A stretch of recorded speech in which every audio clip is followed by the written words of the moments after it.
یہ آپ کے سوال اور ہمارے جواب۔ طلعت حسین صاحب، ملک ظفر بات کر رہا ہوں۔ یہ ویڈیو میں نے آپ کو بھیجی، ہم تو پاکستان میں نہیں ہیں، اس لیے اس کے بارے میں ہمیں زیادہ علم نہیں ہے، تو شاید آپ اس پہ زیادہ روشنی ڈال سکیں۔ تو اس میں ایک آخر میں سوال بھی ہے، اور وہی ہمارا بھی سوال ہے، تو آپ کی نظر ثانی چاہیں گے اس پہ؟ بہت شکریہ۔ میرا صرف ایک سوال ہے کہ یہ کس کے باپ کا پیسہ ہے؟ جی یہ ہم نے دیکھی، یہ ویڈیو بہت سرکولیٹ ہوئی، 40 صفحوں کے اشتہارات۔ سوال آپ کا بڑا زبردست ہے، یہ کس کے باپ کا پیسہ ہے؟ تو یہ انہی کے باپوں کا پیسہ ہے جن کے بچے اور جن کے بچے اور جن کے بچے مقروض ہیں، تاکہ اس قسم کے کام بزدار صاحب جیسے چیف منسٹرز ہیں وہ کر پائیں۔ اور صرف یہ تو ایک حوالہ بن گیا نا، یعنی ایک ایسا ریفرنس ہے جس کو آپ کوٹ کر سکتے ہیں۔ روزانہ جو کروڑوں روپے لگتے ہیں ان لوگوں کی تنخواہوں پر، ان لوگوں کے خرچے اٹھانے پر،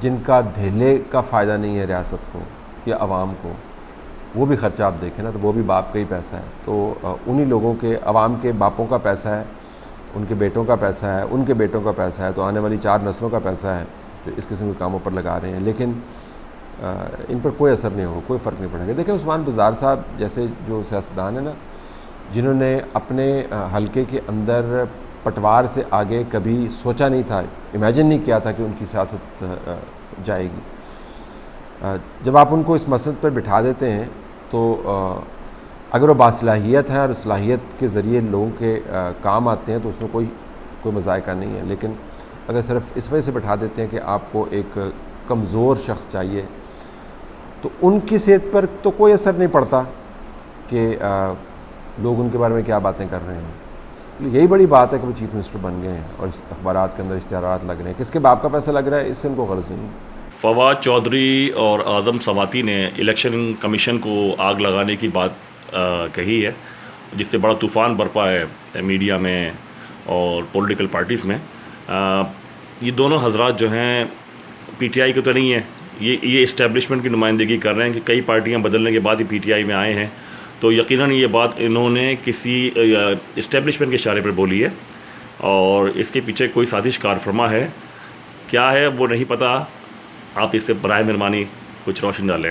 جی آئی ڈونٹ نو کہ اسٹیبلشمنٹ کے اشارے پر انہوں نے کہا ہوگا یا نہیں کہا ہوگا، لیکن یہ ضرور ہے کہ چند ایک لوگ ہیں ایسے، جب وہ بولتے ہیں تو ہمیں سوچنا ہوتا ہے کہ یہ لوگ حقیقت میں کس کی نمائندگی کر رہے ہیں۔ جس قسم کا ان کا ریکارڈ ہے، گھومتے گھامتے کسی بھی جگہ کھڑے ہو جاتے ہیں، یہ وینٹا پولیٹیشنز کی کیٹیگری میں یہ گروپ آتا ہے۔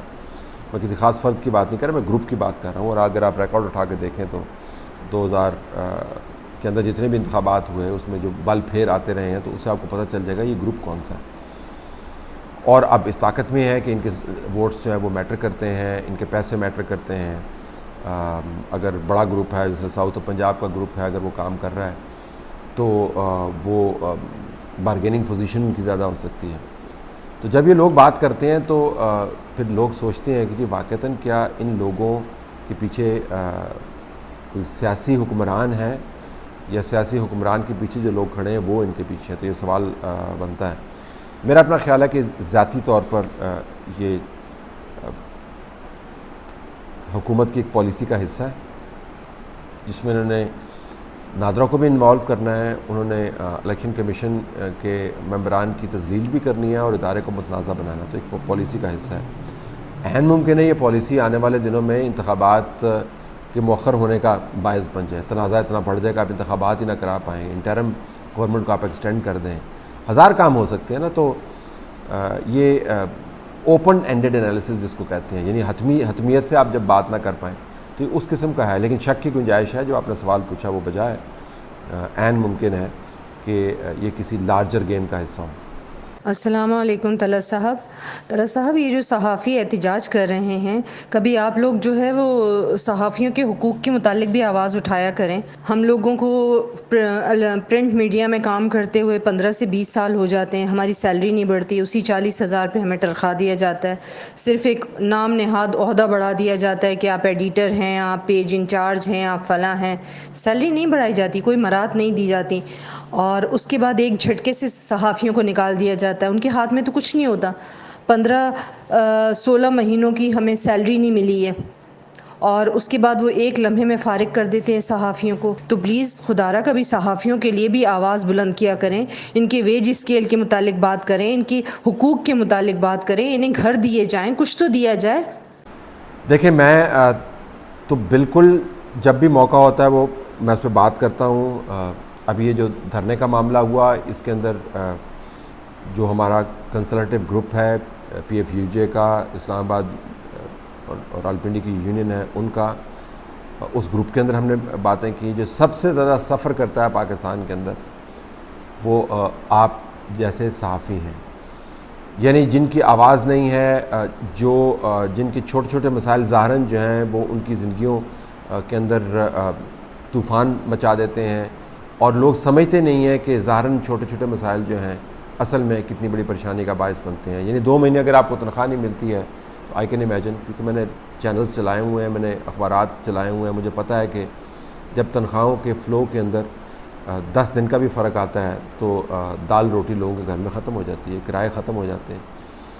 لوگوں کو ہم نے اپنے کولیگز کو مکانوں میں سے نکلتے ہوئے دیکھا ہے، کیونکہ وہ کرایہ نہیں دے پا رہے تھے، کیونکہ 3 مہینے تنخواہیں لیٹ ہو گئی تھیں.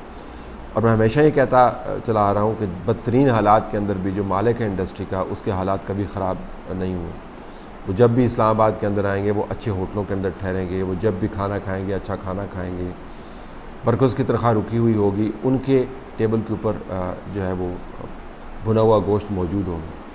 تو میں بالکل سمجھتا ہوں اور میں آواز اٹھاتا بھی ہوں. آپ نے سوال لیا، ہمیں بھیجا، ہم نے یہ سوال لیا یہ بتانے کے لیے کہ بالکل ہم آشنا ہیں آپ کے مسائل سے، اور ہر فورم پر یہ معاملات اٹھاتے ہیں. اصل میں یہ ایشو جو ہے، جو پراپر پیمنٹس ہیں جرنلسٹ کو، پریڈکٹیبل پیمنٹس ہیں، یعنی پتہ ہونا چاہیے کہ آپ کو پیسے مل جائیں گے، وقت پہ مل جائیں گے، یہ مالکان کا کام ہے، اس میں حکومت انوالو نہیں ہوتی ہے. اب مالکان جان بوجھ کے اشتہاروں کے ساتھ اس کو نتی کر دیتے ہیں. تو بھائی جب آپ چینل بنا رہے تھے تو آپ نے لوگوں کو ہائر کیا تھا، تو لوگوں کو آپ نے بتایا تھا کہ اگر اشتہار آئیں گے تو ہم آپ کو پیسے دیں گے.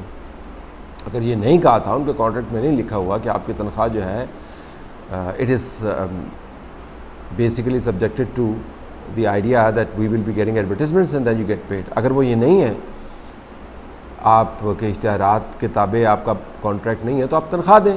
ورکر کو تو اس سے کوئی غرض نہیں ہے.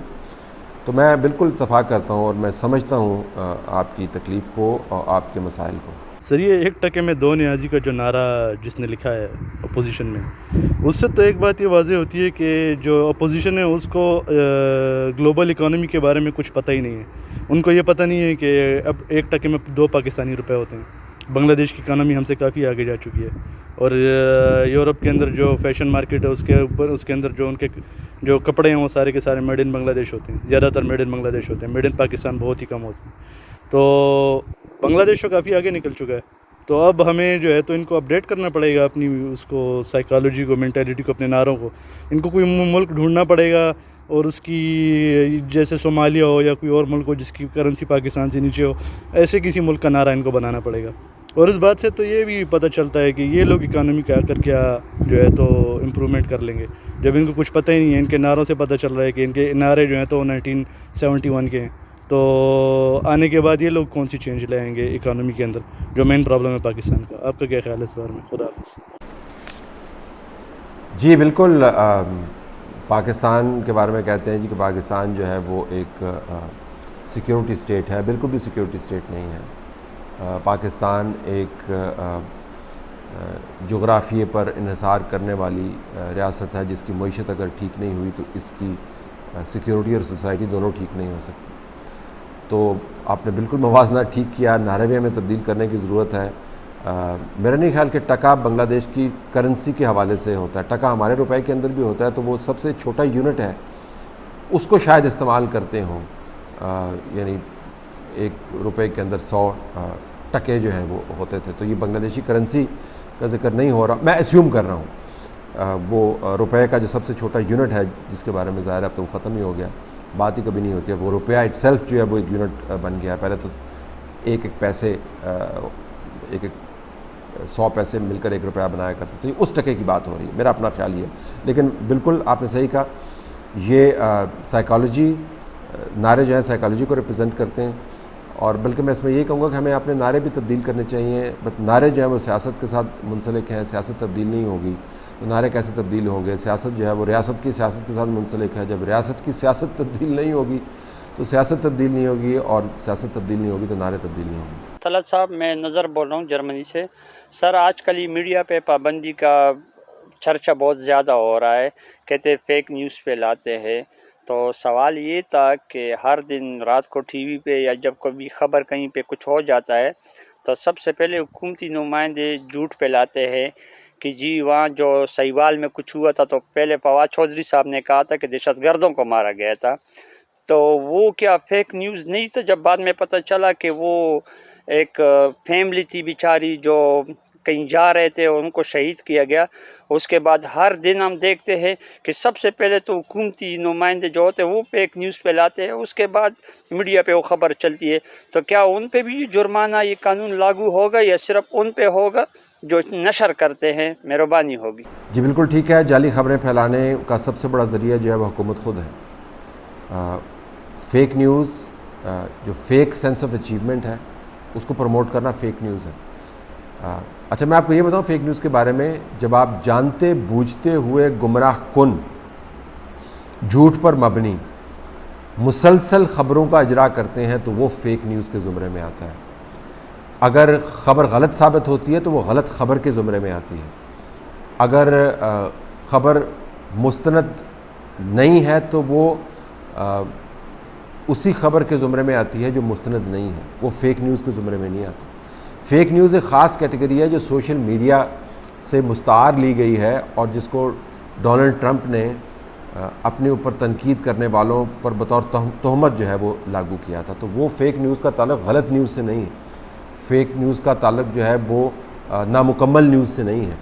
ان کی اپنی کیٹیگریز ہیں، اور جو غلط نیوز ہے، جو غلطی سے چھپ جاتی ہے یا جس کے اندر تصحیح کی گنجائش ہوتی ہے، اس کو ایڈریس کرنے کے باقاعدہ ذرائع موجود ہیں اخبارات میں بھی اور ٹی وی چینلز میں، جس کے اندر ہم کریکشنز جاری کرتے ہیں، جس کے اندر ہم اپالوجیز جاری کرتے ہیں، جس کے اندر دوسرے شخص کا یا ادارے کا نقطہ نظر جو ہے پریس ریلیز کی صورت میں، تردید کی صورت میں شائع کرتے ہیں. تو وہ باقاعدہ ایک کیٹیگری بنی ہے. یہ فیک نیوز ہے، یہ ہے جب آپ گمراہ کن پروپیگنڈا لوگوں کے اذہان کو تبدیل کرنے کے لیے، کنفیوز کرنے کے لیے جاری کرتے ہیں. اس کا سب سے بڑا مخرج جو ہے وہ آفیشیل سورسز ہیں. طلعت بھائی، میرا سوال تو کوئی نہیں تھا سچ، لیکن ایک رائے سمجھ لیں.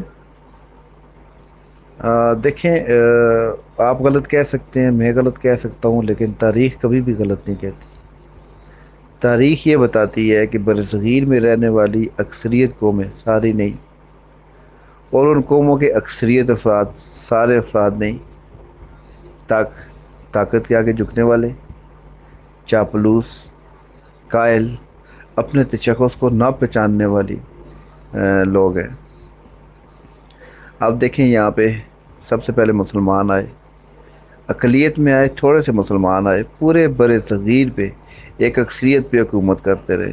کتنے 100 سال انہوں نے حکومت کی. اس کے بعد دیکھنے میں کافی ساری چیزیں سکپ کر رہا ہوں. انگریز آئے، تھوڑے سے آئے، لیکن اکثریت پہ حکومت کرتے رہے.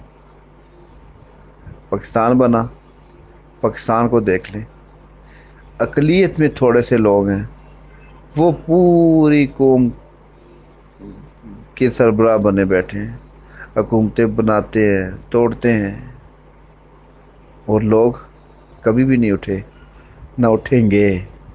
کیونکہ شاید ہماری جو قوم ہے اس کی خمیر میں یہ چیز شامل ہے کہ طاقت کے آگے جھکنا ہے. معذرت کے ساتھ سارے لوگ نہیں، لیکن اکثریت جو ہے اسی قسم کے لوگوں کی ہے، جو قائل ہیں، طاقتور کے آگے جھکنے والے ہیں. اور دکھ کی بات یہ ہے کہ اپنے دشمن اور دوست میں پہچان نہیں کر سکتے. یہ چیزیں اسی طرح چلتی رہیں گی. آپ ماشاءاللہ ایک جہد میں لگے ہوئے ہیں. آپ کو جزائے خیر دے اللہ پاک. ہماری تمام نیک تمنائیں آپ کے ساتھ ہیں. کتنا بھیانک سوال آپ نے کر دیا. یہ آپ نے درست کہا کہ طاقت کے بہاؤ کے ساتھ چلنے والے ہمارے خطے میں بہت سے ہیں. طاقت کے بہاؤ کے سامنے کھڑے ہونے والے ہمارے خطے میں بہت کم نظر آتے ہیں. اصولوں پر مزاحمت کرنے والے آپ کو کم نظر آتے ہیں.